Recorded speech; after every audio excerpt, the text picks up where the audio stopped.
कि भूमिहार, राजपूत, ब्राह्मण और लाला के बच्चे जो मध्यम वर्गीय हैं वो राजनीति में अपने फ्यूचर को समाप्त नहीं करें। ये आग तो है कि हमने 40 साल दिया है, अपने परिवार का समय निकाल के दिया है, अपने व्यवसाय का समय निकाल के दिया है, अपने बच्चों का समय निकाल के दिया है। जब शाखा लगता था तो ध्वज को उखाड़ के फेंक दिया जाता था वामपंथों के द्वारा। उस समय राम लखन आशा की किरण बने। आपकी सरकार केंद्र में भी, राज्य में भी, और एक फर्जी मुकदमे का खुलना, उस पर सुनवाई हो जाना, सुनवाई के बाद उस पर सजा हो जाना, और तुम टिकट चाहो तो ये पुण्य का काम है। और कोई 40 साल से काम किया, 30 साल से काम किया, 20 साल से काम किया, घर परिवार द्वार बाल बच्चे को, अपने व्यवसाय को छोड़ के, तो वो गुनाह हो गया। पिछले दिनों बेगूसराय से बहुत सारे लोग, कोर कमेटी की बैठक पटना में हो रही थी जहां माननीय सांसद भी पहुंचे हुए थे और जिला के अध्यक्ष, उपाध्यक्ष, पूर्व अध्यक्ष, ये सारे लोग भी उस कोर कमेटी में शामिल थे। क्या कुछ माजरा बना था, क्या कुछ हुआ था, इन सारी बातों के अलावा हम और भी कई बिंदु पर चर्चा करेंगे। हमारे साथ पूर्व जिला अध्यक्ष भारतीय जनता पार्टी के संजय सिंह जी हैं। बहुत स्वागत करना चाहते हैं श्रीमान हम आपका। हम बेगूसराय टुडे के तमाम अपने मित्रों को इस बात के लिए धन्यवाद देते हैं कि वो आज हमारे पास आए और हमारे विचारों को अपने प्लेटफॉर्म से बेगूसराय के आम आवाम के बीच देने का काम करेंगे। जिस तरीके का माहौल सर अभी इन दिनों बेगूसराय में देखी जा रही है, बेगूसराय जिले भर की मैं चर्चा कर रहा हूँ, सातों विधानसभा की, उसमें नाराजगी का दौर चलना, ये सारी चीज़ तो पूर्व में भी होता था, लेकिन इस बार की नाराजगी और कोर कमेटी की ऐसे में बैठक होना, वहाँ क्या कुछ हुआ और इन नाराजगियों को, दोनों चीज़ का सामंजस्य कैसे बिठा पाएंगे? चुनाव तो जीतना है आपको। निश्चित रूप से कोर कमेटी की बैठक भी इसी चीज़ को लेके हुई थी कि हम कैसे सातों सीट एनडीए जीते, और लोगों ने उस पर अपना विचार भी रखा और वहाँ पे कौन सीट हम लड़ सकते हैं। गठबंधन की जो मर्यादा होती है उस मर्यादा का पालन करते हुए ज़्यादा से ज़्यादा सीट हम लड़ना चाहते हैं, लेकिन गठबंधन की एक मर्यादा है कि आप लड़ेंगे, वहीं पे जदयू को भी लड़ना है, लोजपा को भी लड़ना है, तो उसमें कुछ सीटें घटेंगी। हम सातों सीट पे नहीं लड़ पाएंगे, लेकिन सातों सीट पे बीजेपी लड़ रही है, सातों सीट पे जदयू लड़ रही है, सातों सीट पे लोजपा लड़ रही है। ऐसा मैसेज का समा बंधा रहे, इसका एक प्रयास वहाँ पे किया गया। और अगर उस प्रयास को सकारात्मक रूप से नेतृत्व वर्ग बेगूसराय में लेते हैं तो हमको लगता है कि सातों सीट जीतने में कोई परेशानी नहीं होगी। जैसे सीटों का बंटवारा तो अपनी जगह पर है, लेकिन उम्मीदवारी को लेकर के बहुत सारी बातें, कोर कमेटी में ऐसा क्या हुआ? यह एक पंकज जी नई परंपरा शुरू हुई है। अगर किसी भी दल में लाखों कार्यकर्ता काम करते हैं, सैकड़ों कार्यकर्ता काम करते हैं, हर किसी को अधिकार है अपना दावेदारी पेश करने का। मैं पहले इस बात को आपसे इसलिए स्पष्ट कर देना चाहता हूं कि मैं इस बार उम्मीदवारी की दौड़ में नहीं हूं और न उम्मीदवार बनना चाहता हूं। इस बार मैं उम्मीदवार के रेस में नहीं और न मैं कहीं से उम्मीदवारी देना चाहता हूं, क्योंकि मैं जानता हूं कि यहां की उम्मीदवारी जो है वो एक व्यक्ति के इच्छा पे है, और वो व्यक्ति क्या करेंगे नहीं करेंगे इस विषय में हम जाना ही नहीं चाहते। जब तक संगठन उम्मीदवारी देता था उस समय तक हम उम्मीदवार थे, लेकिन जब व्यक्ति विशेष का उम्मीदवार होने लगा तो मैंने अपना उम्मीदवारी से नाम वापस कर दिया। ये तो भाजपा की परिपाटी नहीं रही है। समय के साथ कुछ विसंगतियां आई हैं। क्या यह राजनीति का चेहरा है? मैं किसी एक के बारे में नहीं कहना चाहता हूं। सातों विधानसभा में आप नजर घुमावें, एक दो विधानसभा को छोड़ दें, 3 विधानसभा को छोड़ दें, बाकी चेहरा क्या है?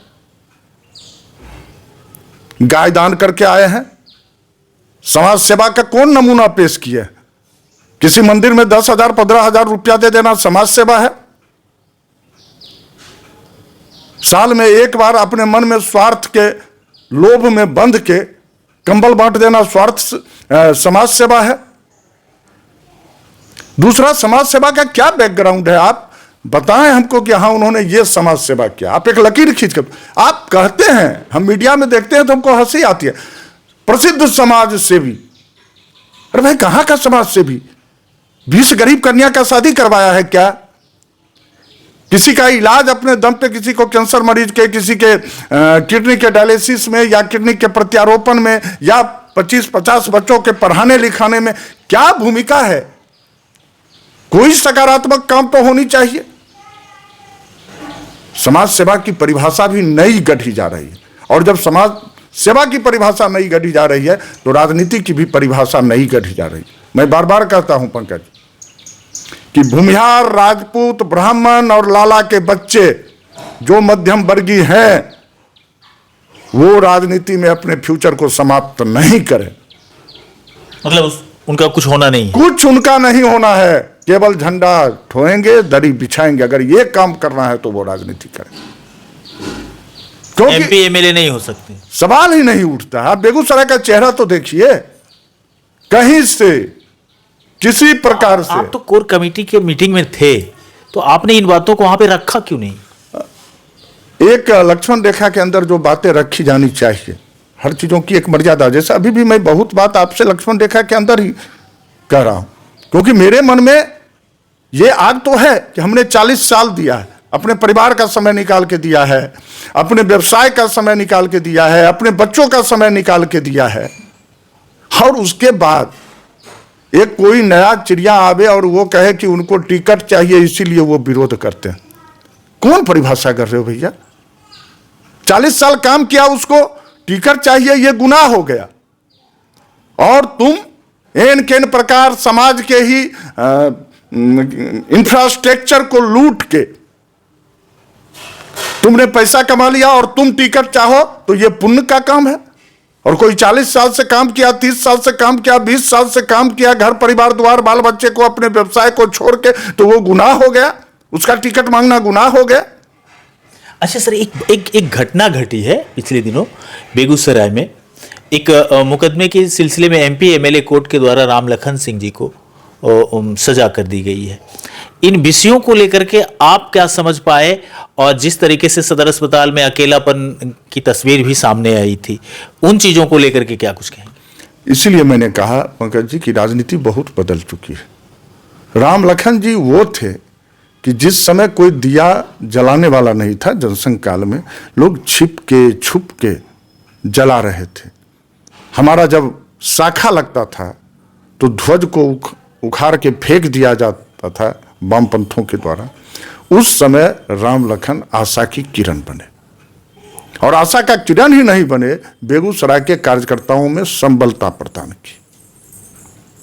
और आज जब मैं देखता हूं तो मुझे हंसी आती है कि उनके साथ फोटो सेशन करने की एक बार लगी हुई है, और सारे के सारे लोग जो हैं वो घरियाली आंसू वहां पे बहा रहे हैं।